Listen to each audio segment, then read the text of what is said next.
Therapy Roulette, consent event. Trauma disguised as comedy. Therapy Roulette, consent event. If you don't have problems, then you're likely repressing shit and you should find a therapist who's not me. Hi, everyone. Welcome back to another episode of Therapy Roulette, consent event. I'm here with Russell Ledet, Dr. Ledet. He is a third-year medical student at Tulane University of medical school, and he is an MBA student. He's giving me a look like I already messed up his introduction, so you can correct me. He has a PhD from NYU. He was in the Navy. He's a veteran, and he's constantly doing good things like the 15 White Coats, which he'll tell us more about. Dr. Ledet, welcome to the podcast. Thank you for having me. I'm so excited to be on here. I can't believe your resume. That's so impressive. I have like one degree and I'm always like, should I even take a class? I don't know. Like, I'm always intimidated by more education. So tell us, like, what inspired you to go to med school? How is that going? How is it taking on an MBA at the same time? Like, what's your relationship with academia right now? Well, I mean, we in a long-term relationship, so It sounds like it. Yeah, it's safe to say we're in a long-term relationship. It's kind of funny that I've gone through all this schooling because, growing up, I didn't even think college was an option. So, to go through all this education and then not have to pay for very much of it is great. After my first 5 years in military, active duty time in the United States Navy, my wife convinced me that I could go to college.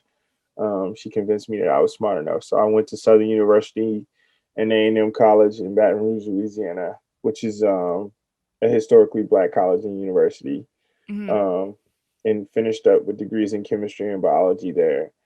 And then decided to, it took me about 4 years to finish that, and then decided to go and get a PhD at NYU School of Medicine in molecular oncology and tumor immunology in the labs of Michael Garabedian and Susan Logan. And then as I was finishing up my PhD, I remember sitting down having a conversation with a physician about treatment for a patient who had advanced prostate cancer. And I understood a lot about prostate cancer, but I had no clue how to treat the patient. Like, I was a scientist and I understood scientifically, proteins, protein modification, how to analyze proteins, how to understand what those modifications meant in terms of progression of the cancer, and then how we could leverage that to treat the cancer in vitro. But then when it came down to like actually treating the human, I was like, I don't even know where to start. It made me uncomfortable. So I said, I guess I should go to medical school.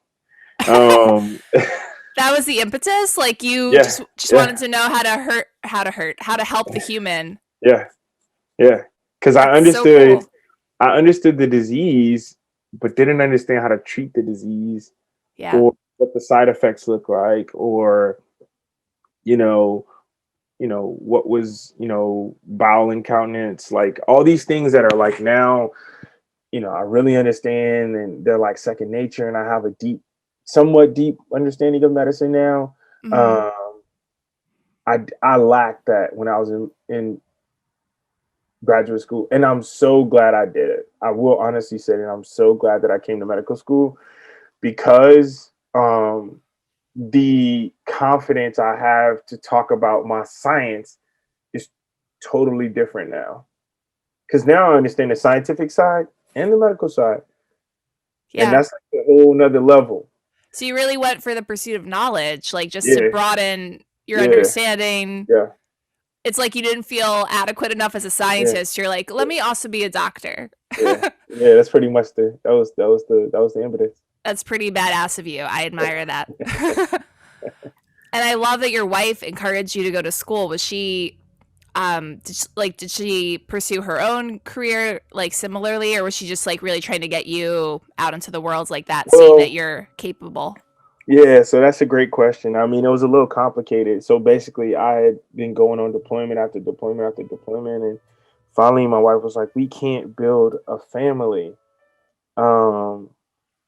with you, on deployment all the time. So how Yeah. about we do something more realistic and you just go ahead and go to college. And I was like, I'm not even smart enough. She was like, listen, you are more than smart enough to go to college. But I didn't have a reference point, so Because you were coming out of the Navy. How long were you in the Navy for? yeah, I had been on active duty for 5 years. And coming close up to that 5 year mark, my wife was like, nah, you gotta go to college. And I didn't have a reference point because my mom hadn't gone to college, my dad hadn't gone to college. Mm-hmm. My cousins had gone to like associate's degrees, type stuff, but they didn't like the kind of college that my wife was talking about was a 4 year college. Right. So I just didn't have I didn't have a reference point. And there was no one in your family doing that. And it was like kind of crazy.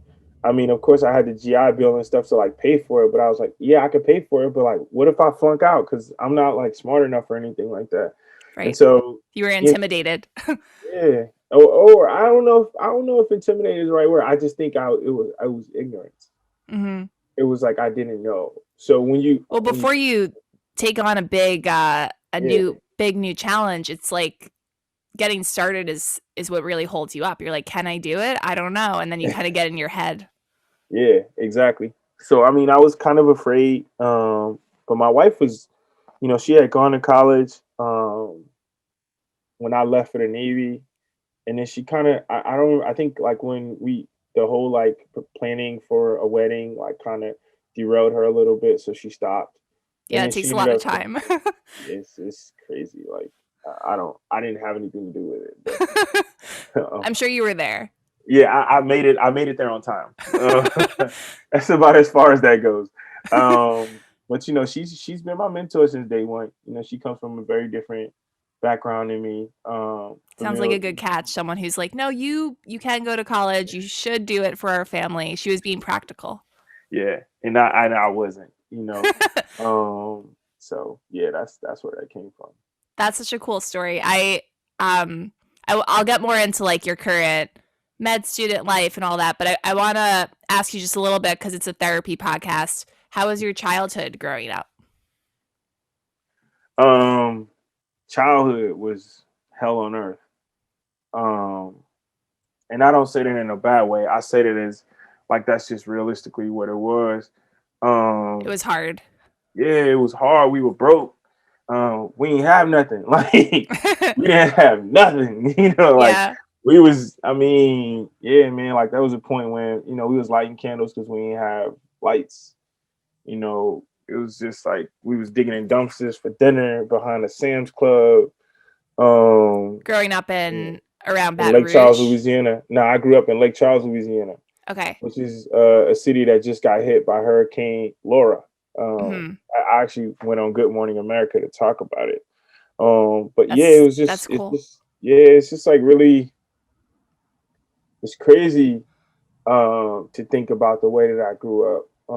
Which is why I always answer my mom's calls because like my mama was willing to like expose me to everything that she could, even though we were so poor. Mm-hmm. So like she was a certified nurse's aide. So she would work at these retirement homes or nursing homes, and the people there would finish reading books, and she would ask them, "Is it okay if I take these books home to my kids?" Smart mom.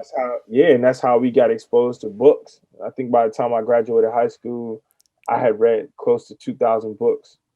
In crazy, it's crazy for somebody who had read 2,000 books to not even think they were capable of going to college. Mm-hmm. Like I feel like without having the role models directly in your life, you're like, well, why would I go to college when no one else is going? Yeah, exactly. So, that's just really what it was. And so like my mom she always did the best she could. And in hindsight, I'm always grateful for everything that she's done because I couldn't imagine being in her shoes. My wife and I are raising two young, beautiful Black queens now, and it's just kind of, I couldn't imagine being my mom raising kids by herself. She raised two kids by herself. Yeah. She had her hands full 24/7, and I'm grateful for it. So every time I get on a podcast, I shout out Mama Dukes because she held me down for a long time. Mama Duke's keeping the kids alive and smart and Yeah, fed. yeah. She did everything for us. That's She not gave us what easy. she didn't eat. Nah, it wasn't easy, but it also gave me I think a lot of my strength and my motor to keep being as productive as I am comes from seeing what my mom was able to do with very little. I have much more than my mom had when I was growing up. Yeah. So I should be using it for good. Yeah, you're improving the lives of your own family and working hard for them. Hmm. That's awesome. Yeah. Have you ever sought out therapy or like mental health support or anything in that field? Yeah, I mean for sure, especially when I came back um from from my first deployment aboard ship. I like struggled to like readjust to like normal life, like going to the grocery store, opening your own refrigerator, going to the bathroom without letting someone know, you Yeah. know, thinking about things like having to lock the doors and keep waking up in the middle of the night with my heart racing. And luckily, I had like really close friends who were either therapists or psychiatrists. So That's good. luckily, I ain't never had to pay for any therapy. You got some And freebies. yeah, I mean, like all my life, I got freebies. Like, Yeah. in terms of the therapy space, it's definitely been free for me since day one. Hmm. Um, Were you just did you seek out your friends, like saying, hey, I have a yeah, problem, I want to talk? yeah. I went to them because like it made me uncomfortable, right? Yeah. So like I didn't feel good. Mentally I didn't feel good. I was having headaches, palpitations, waking up in the middle of the night, tossing and turning, not resting well, being agitated easily, not able to communicate my feelings and stuff very well. And so like I would call them and be like, yo, like what's going on? And they was like, yo, like you need some therapy. And then they would like carve out time in their schedule to not like, they were able to create boundaries where they were my friend and they were like essentially my family, Hmm. but they also my therapist. Um, They're still my giving you that professional guidance. Yeah, like my one of my closest friends, she like a big sister to me. Hmm. Um, is a psychiatrist right now, and she calls all of our meetings. She's checking on the frog in my throat. Because I was on this podcast once, and I just like kept saying like like man, there's a frog in my throat, and Just clearing your throat over and over. yeah, and she was just like. She's like, I got it. She's like, now every time we meet, I'm checking on the frog in your throat. Because basically what she was saying is, you like give so much to the world that you never stop and like give to yourself. And like she was like, I'm here. She's like, I don't care how popular the rest of the world thinks you are. I'm here to check on the frog in your throat. Yeah. That's a good friend, good therapist. Yeah. She's a psychiatrist now. And so Nice. she's my go-to therapist. Hmm. How's the frog in your throat lately? No, it's been good. It's been very good, especially with me being on vacation right now. I just came off of my internal medicine rotation, and if anybody's ever been in medical school, they know that that's probably one of the tougher rotations that you go on. Hmm. And so, it's been really good lately because, like, not only have I been having like very open and honest conversations with my big sister, who's aka also my therapist and psychiatrist, but also I've been having like those open conversations with my wife, That's and good. moving into a space where I have conversations about like what I'm going through and how I'm feeling, um, how I feel like the world is impacting my mental health, and then how do I think my mental health is impacting how I perceive the world, because it's a two-way street, sometimes a three or four-way street. Yeah. Um, I feel like you have to stop and like take stock of your mental health, because as a yeah, driven person, someone who's in a dual degree program, like kind of never stops moving forward. You have to really take a pause every once in a while and say, how do I feel? Am I okay? Do I need a break? Because if you don't stop, you're going to burn out. Yeah. That's great. You have that psychiatrist Yeah. big sister. Yeah, no, it's amazing. And it's really good to have her because she just like never gets caught up in the things that I'm doing. She's like, how are you doing? Mm-hmm. Because she like, you the engine, but you gotta take care of the engine. Yeah. And then the engine can go. So I always get off the call and I'm like, all right, let me go get back to work. And she's like, don't go get back to work for 30 minutes. Yeah, give yourself a real break every once in a while. Yeah, it's kind of hard, man. Mainly because like I feel like I'm racing against the clock. Mm-hmm. You only given so many days on Earth, and I don't want to waste any days. So I just want to be productive every day. Yeah, I have a similar mindset where I'm always like, am I wasting time? Is this like the right path for me? I recently got a new therapist, and the conversations I'm having with her, she's like, you are very busy. Like you're doing too much. And I feel like she's stressed out listening to my schedule. And I'm like, I know, but these all are important things to me. So what can I do? And she just tells me like, exercise more, take rest, and I'm like, okay, it sounds impossible, but I'll try. Yeah, exactly. Nah, you're absolutely right. I think it's important. But yeah, you're racing the clock, but humans made up time. Like it's a man-made construct. Mm-hmm. Yep, so there's time. Right. Yeah, ain't no doubt about it. Tell us about the Navy. What made you want to join the Navy in the first place? Yeah, I mean, I was tired of being broke. Yeah. Decent reason. Yeah, I was tired of being broke. I think that had a lot to do with it. You were really young, like you were 18? Yeah, I was 17 when I signed up. Yeah, I was 17 when I signed up. My mom had put me in this program called the United States Naval Sea Cadet Corps when I was maybe 14, 13 years old. And that was like my first exposure to the Navy. It was a really cool program. It was like NROTC, but for the Navy. Mm-hmm. And it was my first exposure, and I liked it. And it was an opportunity to get out, so I took it. I mean, it was like they're gonna pay me, they're gonna feed me, and I get to get, and I get to get away from me. It's a good opportunity. Yeah, that's smart. How did you? So you found out about it through the ROTC program, and then did you think about it much, or were you just like, "Yep, that's for me, signing up today"? I wasn't thinking about it. It was just no. Let's just go sign up, man. Like, the decision wasn't that deep. It was just like, it's an option. It's an option, and it's a good option. Like, I'm taking it. Yeah. I'm not like about to sit here and ponder on this for too long. I'm taking it. Like, it was instinctive for you. You were like, that makes sense. Yeah, absolutely.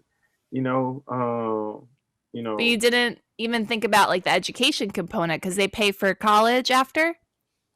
Is that right? I didn't even think about all that. Michelle, I think for me, what it was, man, it was an opportunity, man. Like, I told you I grew up broke as hell. Mm-hmm. So, I just thought about it as like, bruh, this is an opportunity for me to get out. Like, yeah, it's a good job. It's experience. Yeah, it's outside of where I'm from. They gonna like pay me. Like I can send my mama some money. Like you were just like hungry and thirsty for something. Like, why wouldn't I take this? Like, who wouldn't take this? Hopefully everybody takes this, but maybe they don't. And of course there were people who were afraid, they're like, why are you leaving? And this and that. And I'm just like, bruh, y'all look around. Do y'all see anything like amazing opportunity waiting for me? Nah, I'm out of here. I'm out of here. It shows your drive at a young age because a lot of people don't get up off, with the seat they're sitting in. They just stay where they are. Yeah. For me, it was, it was just a matter of why would I stay here? I don't have no options here. Yeah, like your plan was do something else, get out of this city. It's like the movie Get Out. Yeah. Get out. Like that's in a horror film Don't stay here. It's like, get out. Save yourself and get out. Yeah, that title applies to a lot of things. Yeah, exactly. What was it like in the Navy? Like, what was your title while you were there? What was like a typical day? Yeah, so my first job was I was a ceremonial guardsman. So, when you turn on the TV and you see the president and stuff like that, you see these people who are like standing there and they're just standing there. Yeah. So I was one of those people. And then I also did some burials at Arlington National Cemetery. And like a whole lot, like over 2,000. For other members of the Navy or veterans? Yeah, for veterans and people who have fallen while on active duty. Over 2,000? Yeah. Oh my God. Yeah. And so 2,379 to be exact. But who's counting? Yeah, who's counting? That's a lot. Yeah, a little bit. But you do that, and then I finished up and I went to cryptology school. I did cryptology intelligence school down in Pensacola, Florida. What is cryptology? I'm not familiar. It's like a I guess a fancy way of saying like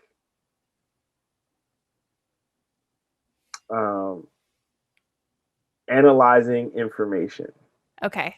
It's like the simplest way to put it. Like just like you're an analyst. Okay. That's basically, and then you basically analyze like radar information while you're at sea. It's like the very political way of putting it. Got it. And so so I did that, and then I got put aboard a ship, the USS John L. Hall, which is a small boy frigate out of Mayport, Florida, which is on the East Coast in Jacksonville. And my typical day was going in at about maybe 5, maybe 6. If we were in port, we go in about 5 or 6. Throughout the day, you have meetings and you clean up, or you have seminars and stuff that you have to go to, or you go through trainings or stuff like that, or you have to fix equipment and that kind of stuff.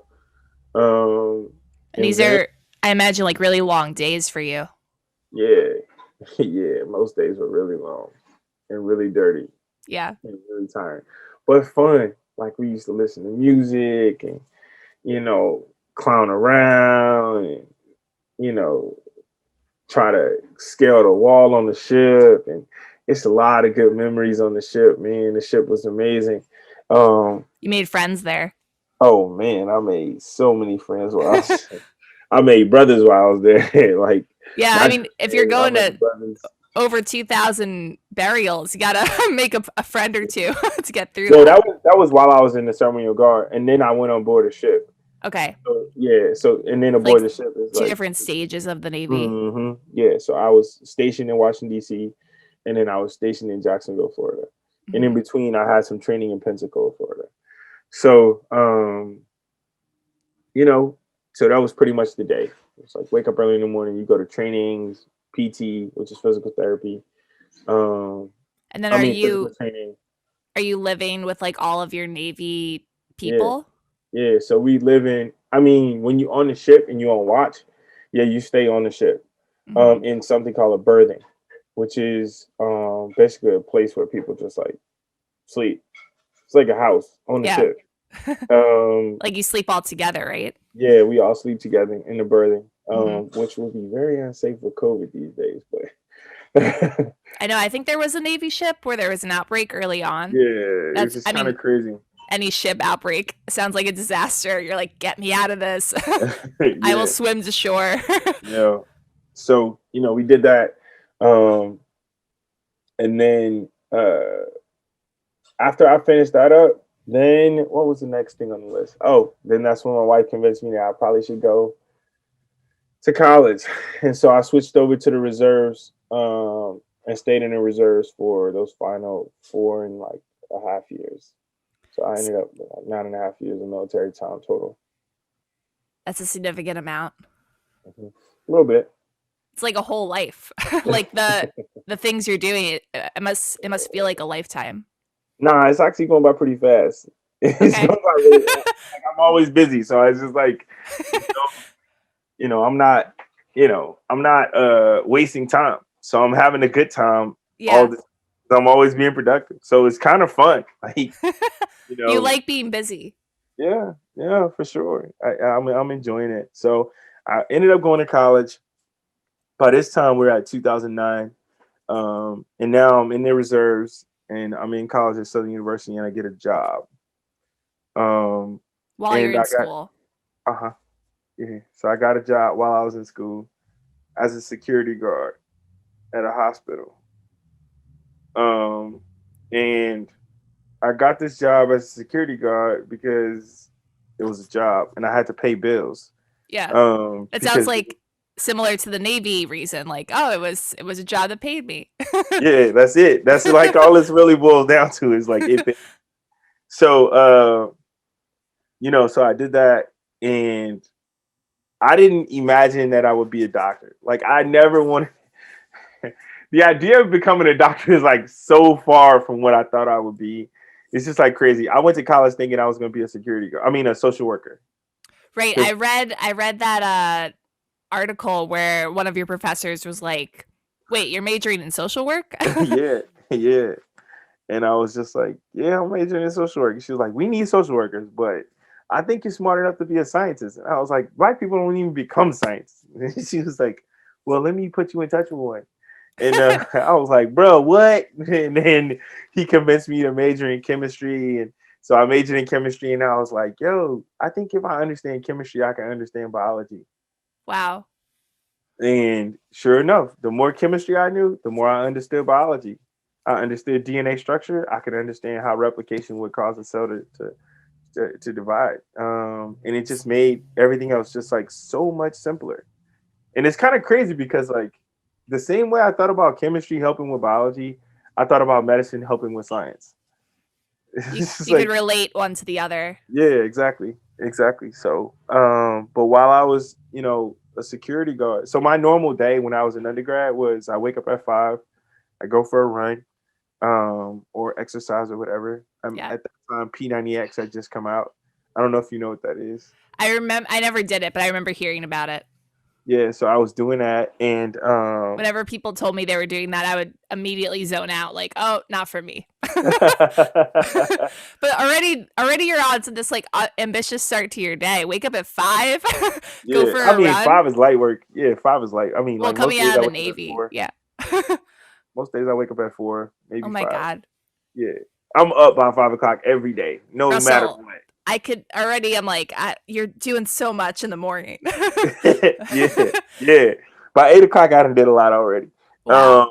And so, my day would start at 5. Then I drop the kids off. I dropped my oldest daughter off, who at the time was a baby, to daycare, and then go to school, and then go to school from 8 to 3:15, and then drive from school to the hospital, get to work by 3:45, put on my uniform, and be a security guard from 4 to midnight, and then go home, study, and then do it again the next day.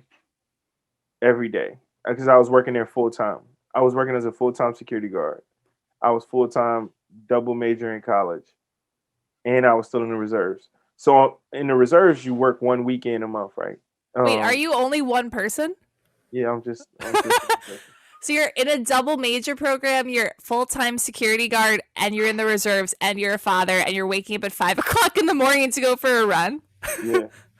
That's like so normal crazy. now. It's like, yeah, my life has always been jam-packed. It's always been like, how much can I fit into a day? Which is really cool, and I respect that, but how do you function? How does your sleep get you through the day? Like, are you healthy this whole time? Yeah. I think I'm living. I mean, I'm enjoying the life I'm living. Like, You're making I the most of literally it. enjoy living. Like, some people are like looking for an opportunity to like sort of, I guess it all depends on what you enjoy. For me, I enjoy like impact. I enjoy productivity. I enjoy like doing stuff. Some people enjoy doing absolutely nothing. Yeah. I hate doing absolutely nothing. It bothers me that I do absolutely nothing. It's like, it's like a struggle for me to sit down and do nothing. Yeah, I feel you. Like I have to really work at it, like legitimately work at it to just sit down. My wife and I just planned our 15-year anniversary vacation. Congratulations. Thank you. And you were like, I can't go. I have other things to do. Nah, but I told my wife, I was like, I'm not bringing my laptop Oh, because okay. then I can't work. And she was like, that's a really good idea. And I was sitting down and I was thinking about it. I was like, I'm going to tell my manager I'm not bringing my laptop. And she's going to laugh at me. Mainly because, like, it's kind of crazy to, I don't know, man. I don't know, Michelle. Like, I actually love doing stuff. Like, I just love being productive. I feel like I have a similar, probably a much smaller version of this problem where it's like you want to be doing stuff all the time to feel like you're enriching your brain, you're making the most of your time on the planet, like you're helping people. Yeah. Like I have trouble sitting around and watching TV. I'm always like, this TV is brainwashing me. How do I get away from this? Like I always bring my laptop on vacation. So did you go on that vacation? Did it happen yet? No, it's in July. Okay. So between now and then, I need to be as productive as possible. So that's for those 5 days. I'm not that bothered by the fact that I'm not checking my email and I'm not checking, Don't check your email. The email is like the worst like thing that we have to like scratch all the time. We're like, who's trying to message me? Like, what company is trying to contact me? It's just a message. Like, do you think I open my physical mail? I don't. So why am I so addicted to my email inbox? Well, I mean, sometimes email is important. Yeah, I'm just going, you know what I'm saying? I mean, it's I don't know. I mean, you're allowed to take a break. Sometimes. Yeah, kind of. Like no one's going to shut down. The world's not going to end if you get to your messages a week later. I think you're absolutely right. I just think that I've been operating this fast for so long that it's hard for me to fathom that what you're saying right now is true. But you also realize that like your family relationship, your relationship with your wife is super important. So you have to shut down the productivity a little bit sometimes. Yeah, no, you're absolutely right. And I do. It's just that I don't like it. I know. That's why you have to be, I don't know, crank up the productivity before this vacation. And then once you're on vacation, you're like, okay, I don't want to see any blue light from a computer. Yeah. I'm totally in nature. And, in the relationship, we're celebrating. It's hard. Let me see. So I feel like you're making me more productive talking to you. Was it hard when you first went back to school to like do that and be a father and be a husband? How did you juggle family with school? I'm just taking it day by day. I think that's the way I'm looking at it. It's just day by day. Everything that I'm doing is a day by day process. Some days I'm great at it. Some days I'm not. And I got to be okay with that. So you live in the present pretty well, it sounds like.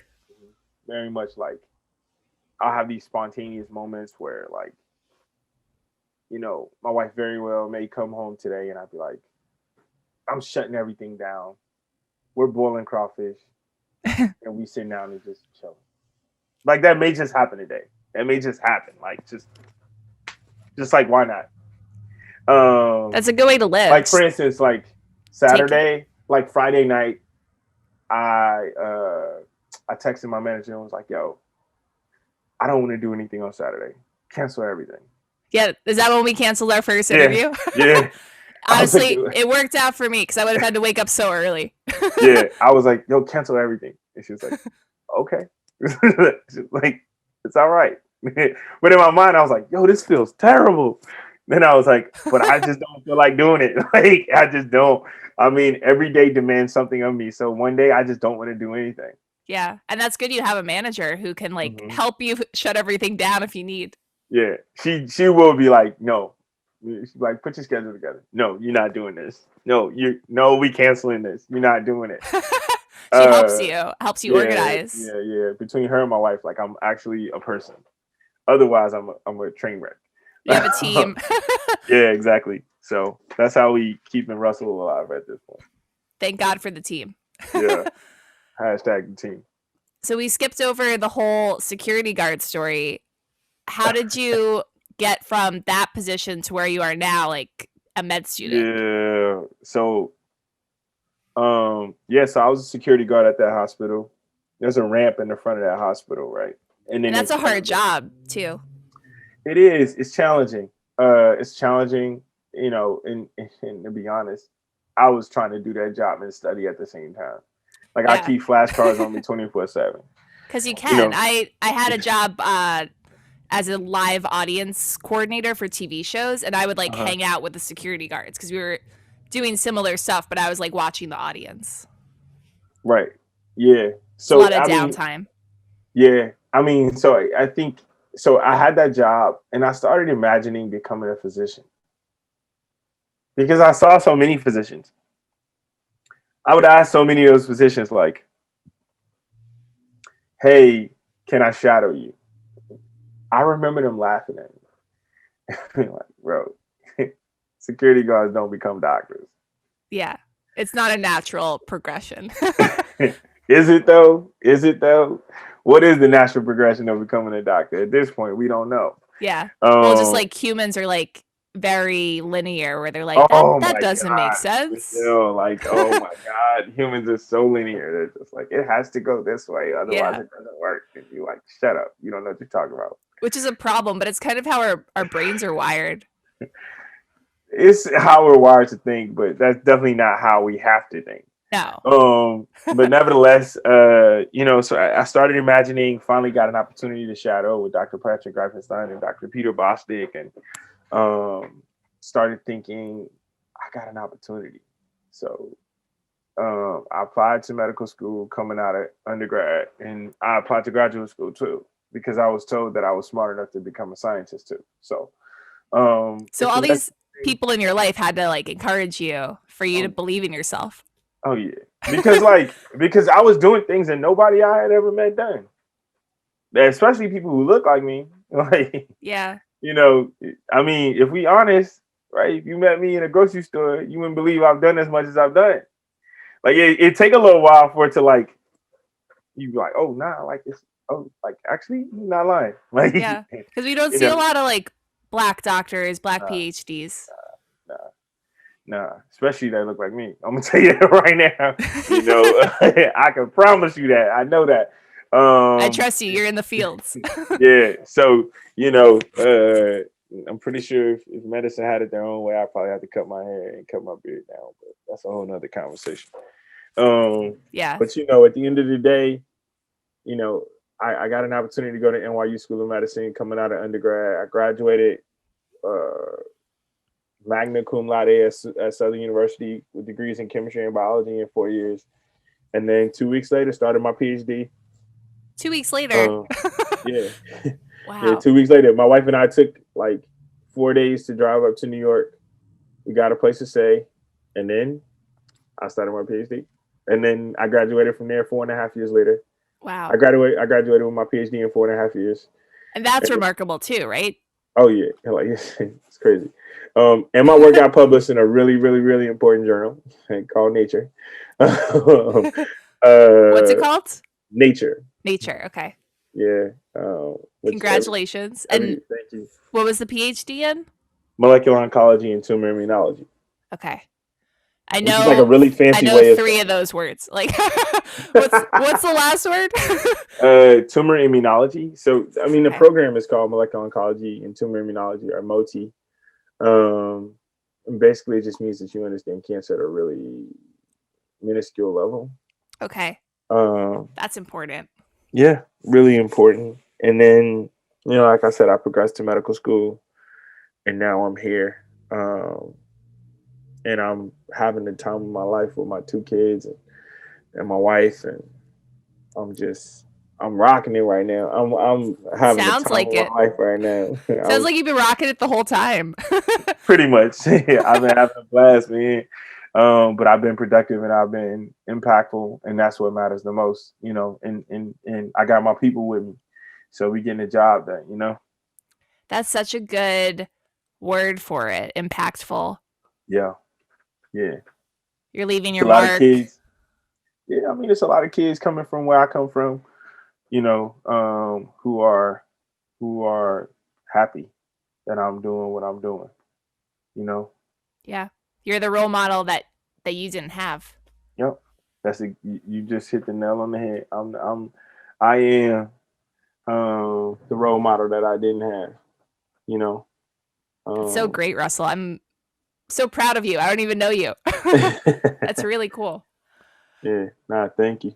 And I'm then grateful for it. Did you worked at the same hospital where you were once a security guard. You became a med student there. Indeed. Indeed, I did. I ended up working at the exact same hospital that I was once a security guard at. And it felt so good. I cried in my car the day before I went up there, and it just felt so good. Have you written a script about this yet? I feel like this has to become a movie at some point. I haven't written a script about it. Maybe somebody else is, but I don't know. Maybe they are. Maybe they aren't. I don't know. I wouldn't know anything about it if they are. Okay, let me know if you want to make it happen. I'm in Hollywood. I know I'm a writer. I know writers. But that sounds like the perfect story, Full circle. Yeah. I mean, yeah. I wrote this article in Nature. Again, I guess I have an attraction towards nature, but called Boot, where I talked about just this journey that I've taken, and just like, what does it mean? Like, what does all of this mean? When I went and got my PhD, I had this picture taken so when you get your PhD, they like do something called hooding you, like they hood you. Okay. So they have like this like circular piece of cloth that they put over you. And it means that you are legitimately a doctorate now. And I brought my oldest daughter up on the stage with me. It's like hundreds of people in the audience watching. And there's this picture of my child standing next to me, watching me be hooded. And I like always refer back to that picture, because that's the transference that I'm trying to make. And, that's really what all of this really means, is that, my child, and my children, I have two children, Malia and Melina, who get an opportunity they get to understand the entire journey that I've taken to get here. And it's not just my journey; it's a shared journey between my wife and I. And it's so meaningful, because coming from where I come from, like, people never make it this far. No, never, you're definitely an outlier. Like, to do all of this in one lifetime, you seem very young. You have little kids. I don't know how you get 5 hours of sleep and you're still alive. Like, blows my mind. I'm having a blast, Michelle. And I'm being productive, which is what matters the most. Which is awesome. You're inspiring me to read books. It's like, Michelle, why are you watching TV? Get up and read a book. And then tell us about the 15 White Coats. Yeah, so the 15 White Coats was founded after this photo of 15 Black medical students went viral. Mm-hmm. Basically what we did is we took that notoriety and built the company. And basically we built this company because we wanted to diversify medicine. The idea was there aren't enough minorities in medicine. So we're going to take our notoriety, get some people to donate to us, sell the photo, give the photo to classrooms so that kids can be inspired. And then we're going to take the money and we're going to provide scholarships to minorities so that they can apply to medical school. And that's essentially what we've done. And that photo is everywhere. Mm-hmm. Literally everywhere. How did the photo start? Like, who took it? Yeah. So basically this summer, the summer of 2019. Yeah, July 2019. My best friend who was getting his PhD right along with me came down to visit me in New Orleans. We brought my daughter along. We go to visit this plantation.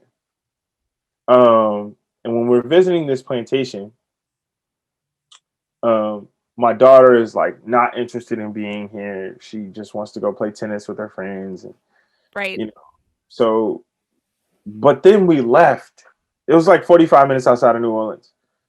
So we're like 15 minutes down the road, headed back to New Orleans. And Malia stops us mid-conversation and she's like, Dad, I finally understand why it's such a big deal to be a Black doctor in America. I'm like, all right, explain this to me. Explain to me what you're talking about. And she was like, well, we just left a plantation. And like, there was a time when Black people were nothing more than just property. And now I'm riding in a car with 2 Black doctors. She's like, that's a long way for us to come. You know, she was like, we were property. Like, we weren't able to be scientists, lawyers, accountants, doctors, Right. anything. Yeah, she sees it like, with her own eyes. Yeah, she saw it with her own eyes. And so, like, I looked at Philip and I was like, yo, I got this idea. I was like, bro, we could take this photo and it'll go viral. I was like, but it'll show the world how far Black people in America have come. And so I asked some classmates if it was a good idea, and they was like, bet, we on board. Let's get it done. We went on ahead and did it.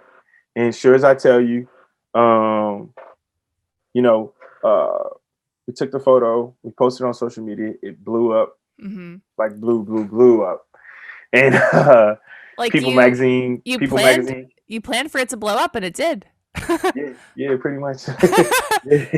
yeah. I told them in the email, I was like, this is going to be an iconic photo. Yeah. And they were like, really? I was like, I'm telling you it's going to be iconic. It's like you knew what was coming. Yeah, and we were in all black in our white coats, you know, and that just changed the world, man. That pops. Yeah. I hope we see more of that.